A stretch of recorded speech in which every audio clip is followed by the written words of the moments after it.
भारत के लोग संविधान के 75 वर्ष इस खास कार्यक्रम में आप तमाम दर्शकों का स्वागत है। मैं हूं दिवाकर कुमार। चूँकि आज हम लोगों के लिए ऐतिहासिक दिन भी है और एक महत्वपूर्ण दिन भी है कि संविधान दिवस आज 26 नवंबर को पूरे देश भर में बहुत ही जो हम कह सकते हैं कि उल्लास और श्रद्धा के साथ भी मनाया गया और लोगों ने जो हमारे प्रस्तावना है उसका वाचन भी किया है सब जगहों पर। संसद से लेकर तमाम जो सरकारी कार्यालय हैं, दफ्तर हैं, इवन एजुकेशनल इंस्टीट्यूशंस हैं, इन तमाम जगहों पर लोगों ने उसका वाचन किया है। हमारे साथ स्टूडियो में दो खास मेहमान हैं। सबसे पहले उनका परिचय कराते हैं। हमारे साथ आलोक गुप्ता जी हैं, dean school of social sciences, Jharkhand केंद्रीय विश्वविद्यालय का। आपका बहुत बहुत स्वागत है। इनसे हम समझेंगे संविधान के महत्व और किस तरीके से भारत जैसे देश के लिए इसकी आवश्यकता थी। इन बिंदुओं पर हम चर्चा करेंगे।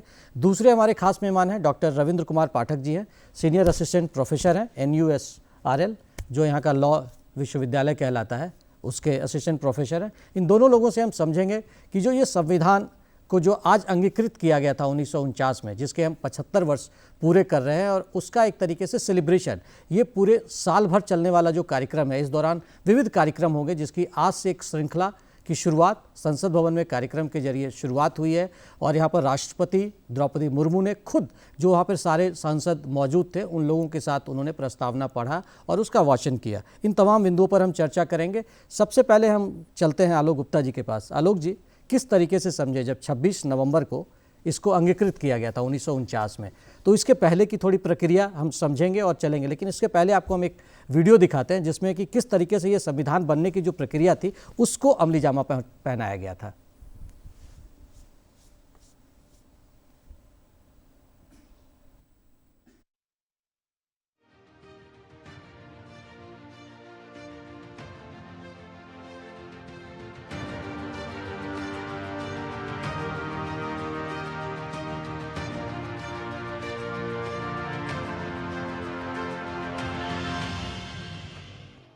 अंग्रेज ईस्ट इंडिया कंपनी के लिए 1600 ईस्वी में भारत आए थे। शुरू में व्यापारिक कामकाज तक सीमित रहने वाले अंग्रेजों ने 1765 में बंगाल, बिहार और उड़ीसा के राजस्व और दीवानी न्याय के अधिकारों पर भी कब्जा जमा लिया। 1857 के सिपाही विद्रोह के बाद तो ब्रितानी हुकूमत ने आधिकारिक तौर पर भारत का शासन अपने हाथों में ले लिया और यहीं से शुरू हुई असली आजादी की जद्दोजहद। लंबे संघर्ष के बाद 1930 आते आते देश में पूर्ण स्वराज की मांग जोर पकड़ चुकी थी। हालांकि भारत की संविधान सभा का निश्चित उल्लेख, जो भले ही इन शब्दों में या इस नाम में विशेष ना हो, पहली बार भारत शासन एक्ट 1919 के लागू होने के बाद 1922 में महात्मा गांधी ने किया था। इसके बाद अगस्त 1928 में भारत के संविधान के सिद्धांत निर्धारित करने के लिए मोतीलाल नेहरू की अध्यक्षता में एक समिति बनाई गई। 1934 में कांग्रेस कार्यकारिणी ने वयस्क मताधिकार के आधार पर निर्वाचित संविधान सभा द्वारा एक संविधान तैयार करने की मांग की। ये पहला मौका था जब संविधान सभा के लिए औपचारिक रूप से एक निश्चित मांग पेश की गई। इसके बाद 1936 में लखनऊ अधिवेशन में संविधान सभा द्वारा संविधान निर्माण की मांग की गई। 1938 में घोषणा की गई कि स्वतंत्र भारत के संविधान का निर्माण वयस्क मताधिकार के आधार पर चुनी गई संविधान सभा करेगी और इसमें कोई बाहरी हस्तक्षेप नहीं होगा। कांग्रेस की इस मांग को 1940 में ब्रिटिश सरकार ने मान लिया, जिसे अगस्त प्रस्ताव के नाम से जाना जाता है। दूसरा विश्व युद्ध आते आते ब्रिटिश हुकूमत पर भारतीय राष्ट्रीय आंदोलन का दबाव काफी बढ़ गया था। इस दबाव के चलते 1942 में ब्रिटिश सरकार ने कैबिनेट मंत्री सर स्टैफोर्ड क्रिप्स के नेतृत्व में एक मिशन भारत के स्वतंत्र संविधान के प्रारूप के प्रस्ताव के साथ भारत भेजा, लेकिन कांग्रेस समेत तमाम दलों ने क्रिप्स के प्रस्तावों को नकार दिया। आखिरकार 1946 में ब्रिटिश हुकूमत ने 3 सदस्यीय कैबिनेट मिशन भारत भेजा। इसमें Lord Pethick Lawrence, sir Stafford Cripps और A.V. अलेक्जेंडर शामिल थे। कैबिनेट मिशन ने मुस्लिम लीग की 2 संविधान सभाओं की मांग को खारिज कर दिया। तो ये अभी हम देख रहे थे रिपोर्ट, हम भारत के लोग संविधान के 75 वर्ष का जो हमारा कारवां ये पहुंचा है, इसके बनाने के पीछे कितनी ताकत लगी थी और किस तरीके से इसे इम्प्लीमेंट किया गया था, ये हमने इतिहास के जरिए और हमारे दूरदर्शन का आर्काइव चूँकि बहुत स्ट्रांग है तो उसके जरिए हमने आपको दिखाने का प्रयास किया। आलोक गुप्ता जी के पास चलते हैं। कितना महत्वपूर्ण आज के दिन को आप मानते हैं? देखिए, इसके महत्व को जितना भी बताया जाए वो कम ही होगा जी। आप पूरे विश्व के अन्य संविधान पे और उनकी जो प्रक्रिया रही बनाने की और संविधान बनने के बाद जो उनके यहाँ राजनीति का विकास हुआ उस पे अगर दृष्टि डालेंगे तो पाएंगे कि हम कई वर्षों तक, लगभग 1000 साल तक आक्रांताओं द्वारा शासित हुए। फिर हम बहुत संघर्ष करके बरतानिया हुकूमत से अपनी आज़ादी हासिल की और उसी दौरान संविधान जो हमें 26 नवंबर 1949 को हमने अंगीकृत किया, अडॉप्ट किया, उसके पीछे कितना परिश्रम है इसको शब्दों में बयान नहीं किया जा सकता है। क्योंकि ये रेगुलेटिंग एक्ट से लेकर के government of India act, constitutional development का यानी संविधान के विकास का एक लंबा चौड़ा इतिहास है, जिसमें हमने बिट्स एंड पीसेस में सने सने धीरे धीरे थोड़ी थोड़ी राहत लेते गए बरतानिया हुकूमत से और हम इस स्टेज तक पहुँचे कि हमें government of India act of 1935 मिला जी। और उसके पहले government of India act of 1919। तो ये इसका एक बड़ा हिस्सा हमारे संविधान में भी अंगीकृत किया गया है। ये हम राजनीति विज्ञान के छात्रों को पढ़ाते हैं। लेकिन जो मूल बात है कि संविधान को हम जरूर ये कहते हैं कि B.R. अम्बेडकर जी ने ड्राफ्टिंग कमेटी में, प्रारूप समिति में इसका ढांचा तैयार किया और उनके द्वारा लिखा गया। लेकिन अगर आप संविधान सभा के बहस को पढ़ें और वहाँ पे जो इनके वक्तव्य हैं उनको पढ़ें तो ये साफ लिखा मिलता है हमें कि अंबेडकर जी ने भी इस चीज़ को एक्नॉलेज किया है कि ये इसका पूरा श्रेय मुझे नहीं दिया जाना चाहिए, हमारी पूरी टीम को और इसके पीछे एक बहुत सारे लोग लगे हुए थे जिन्होंने कई देशों के संविधान को ऐसा कहा जाता है लगभग 60 से ऊपर देशों के संविधान को हमने पढ़ा और जहाँ के जो भी प्रोविजंस हमें हमारे लायक लगा, हमें लगा कि हमारे देश के समाज और हमारे पॉलिटी में सेट कर सकता है, उसको हमने अपने संविधान में अडॉप्ट किया। और ढेर सारे संशोधन उस संविधान सभा में प्रस्तावित किए गए। आधे से ज़्यादा रिजेक्ट हुए लेकिन आधे से ज़्यादा एक्सेप्ट भी किए गए। तो हर एक आर्टिकल पे इतनी बारीकी से बहस करना, संविधान सभा ने जितना समय दिया और जितने लोग इसमें लगे, ये इमेजिन नहीं किया जा सकता है आज के ज़माने में, क्योंकि हमारा संविधान विश्व का one of the most comprehensive संविधान है, बहुत इंक्लूसिव समावेशी समाधान है। इसलिए कहा भी जाता है हमारे संविधान के बारे में कि यह बहुत ना तो लचीला ही है और ना ही सख्त भी है। अब आपके पास हम आते हैं रविंद्र कुमार पाठक जी, जिस तरीके से आज के दिन को 2015 के बाद प्रधानमंत्री नरेंद्र मोदी की ये पहल है कि संविधान दिवस आज मनाया जाता है, ठीक है, हम अंगीकृत आज के दिन हुए थे, लेकिन इस तरीके से सेलिब्रेशन या आम लोग भी जान सके इसको लेकर बहुत प्रयास नहीं हुआ था। तो आज के दिन को उस कड़ी के रूप में आप कैसे देखते हैं, जब से ये 2015 से जब इसकी शुरुआत हुई संविधान दिवस मनाने की, तो इसके जरिए आप क्या देखते हैं, किस तरह से फ़ायदे हो रहे हैं? जैसा कि सर बता रहे थे कि संविधान का बनना, भारतीय संविधान का बनना अपने आप में एक बहुत बड़ा हिस्टोरिकल इवेंट है और पिछले 7 दशक से ज़्यादा 75 साल हो गए जी।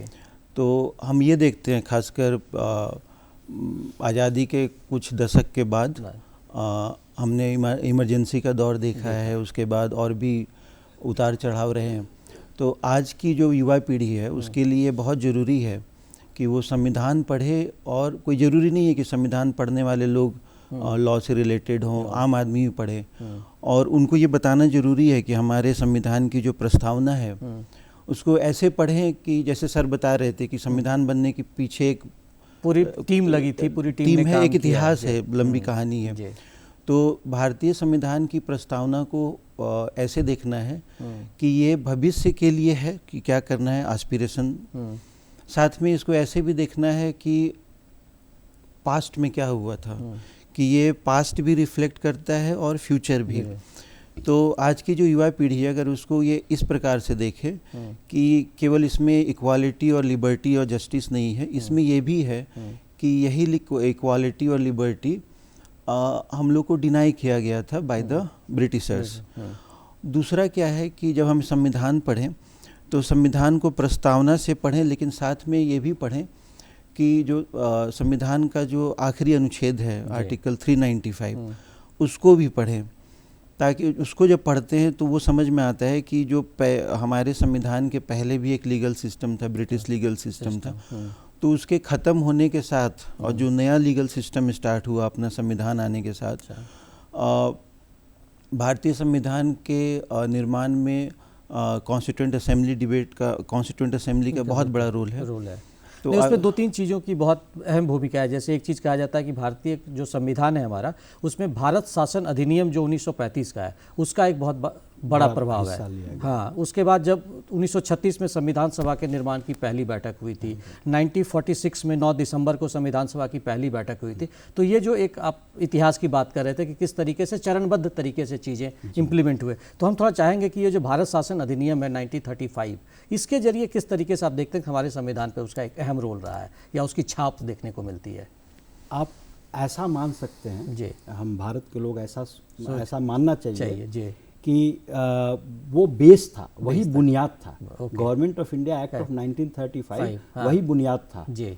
और अब वो गलत हो या सही हो, वो ठीक है, चर्चा का विषय और उस पर चल हो सकता है जी। क्योंकि जो बरतानिया सरकार थी उस समय कि, और जो उनका अलिखित संविधान जो हम कहते हैं कि था, और जो उन्होंने government of India act of 1935 में जितने भी प्रोविजंस डाले वो सारे उनके हिसाब से ठीक था।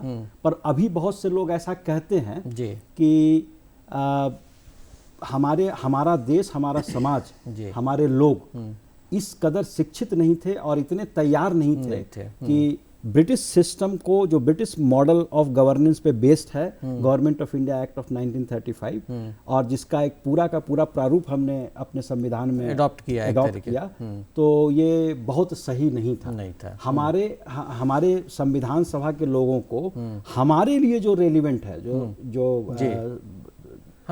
उचित है, वो चीज अपनाना चाहिए था। लेकिन मैं ऐसा मानता हूँ वो समय के अनुसार वो चीजें हुई थी जी, कि पिछले 75 वर्षों में आप देखें तो आज भारत की अंतर्राष्ट्रीय फलक पे एक बड़ी धमक है जी। हर क्षेत्र में हम चांद पे पहुंच गए, हमारा Aditya mission 15 lakh kilometre travel करता हुआ सूर्य के नजदीक पहुंचा हुआ है, डेटा दे रहा है।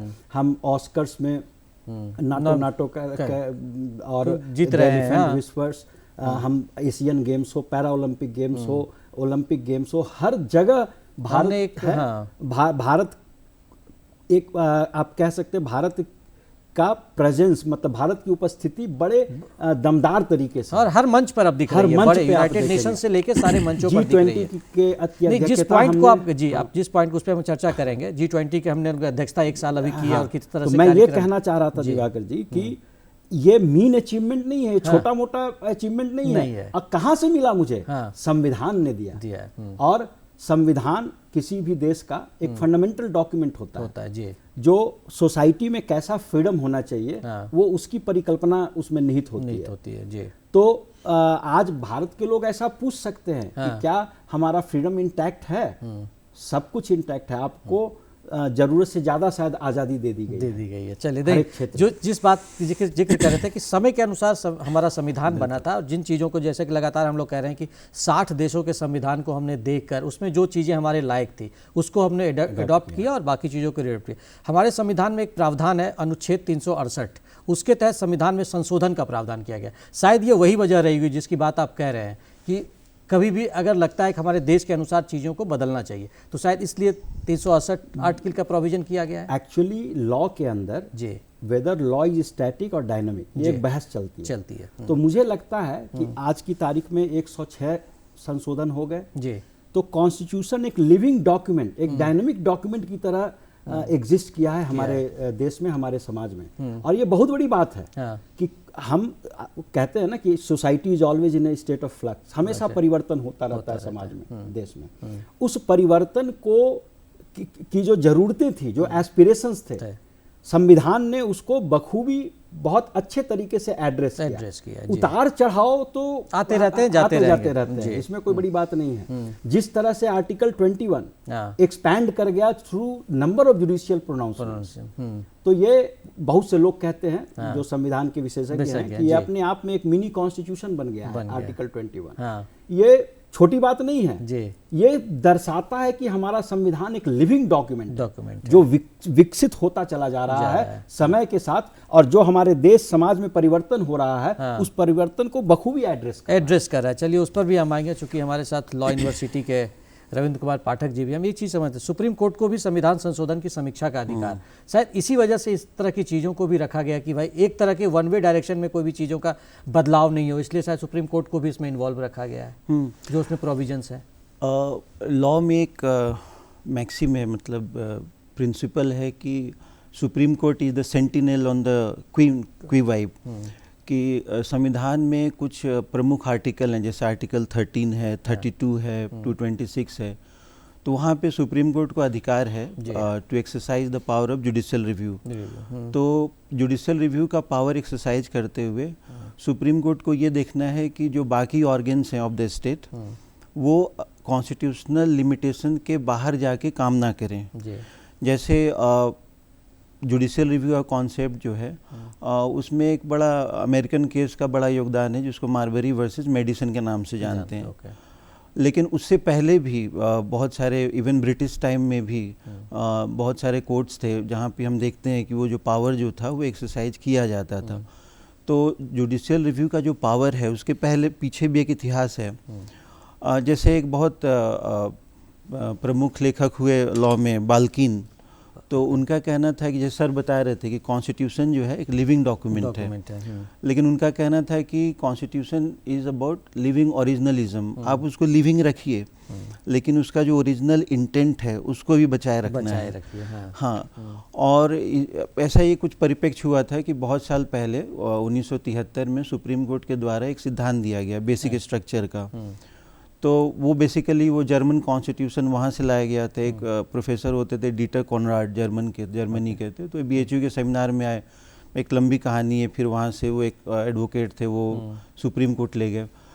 लेकिन मूल बात यह है कि जब सुप्रीम कोर्ट के पास जुडिशियल रिव्यू का पावर है तो वो अधिकार जो है सुप्रीम कोर्ट को कॉन्स्टिट्यूशन के द्वारा ही दिया गया है, और वो अधिकार सुप्रीम कोर्ट के संरक्षण, संविधान के संरक्षण के लिए ही है। और ये हम देखते हैं कि समय से मतलब हर दशक में सुप्रीम कोर्ट के द्वारा कुछ ऐसे जजमेंट्स आए जिनका पर्पस ये था कि संविधान के मूल भावना का संरक्षण किया जाए। जो बेसिक स्ट्रक्चर है, बेसिक फीचर है कॉन्स्टिट्यूशन को, उसको बचाया जाए। चलिए ठीक है, आपके पास हम आएंगे। आज एक दो तीन चीज़ और आज नई हुई है, उसमें यह है कि साल भर जो चलने वाले कार्यक्रम होगी उसकी आज शुरुआत हुई है। इसको आप कितना महत्वपूर्ण मानते हैं? दूसरा ये कि मैथिली और संस्कृत भाषाओं में भी आज इसका विमोचन हुआ है, ये कितना अहम है हमारे अगले पड़ाव के लिए, आप इसको मानते हैं? देखिए, सरकार ने जो इस साल के शुरुआत में ही फॉर्मली इसको अनाउंस किया था कि हम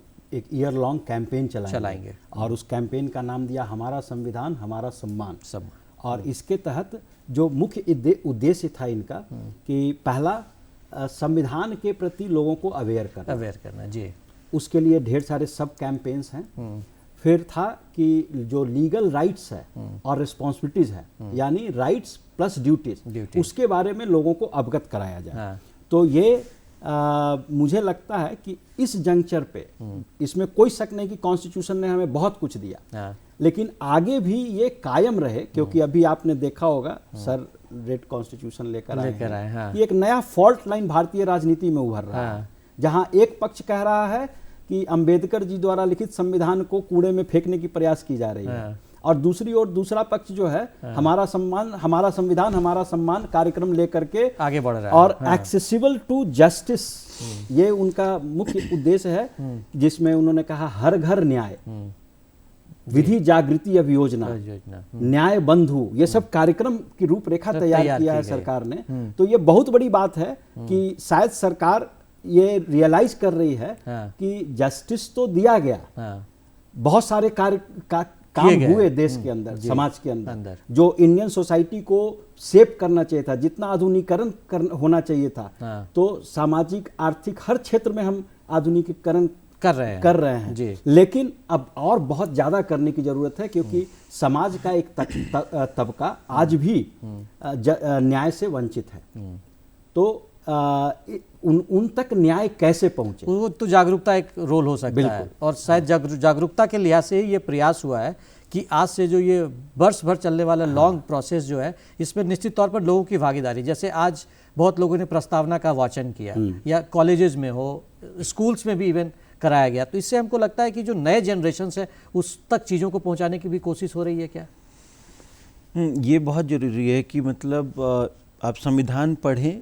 बहुत लोग ये संविधान नहीं पढ़ पाते, जैसे अगर जैसे पहले एनसीईआरटी के किताब के शुरू में एक, और शायद इसीलिए लैंग्वेज में भी मैथिली और इस तरह की चीज़ों में लाने का प्रयास हुआ है कि लोग, क्योंकि नहीं तो लगता है कॉन्स्टिट्यूशन मतलब जस्टिस जो है वो एकदम ट्रिकल डाउन करे, समाज के हर तबके तक जाए, भाषा बाधा ना बने।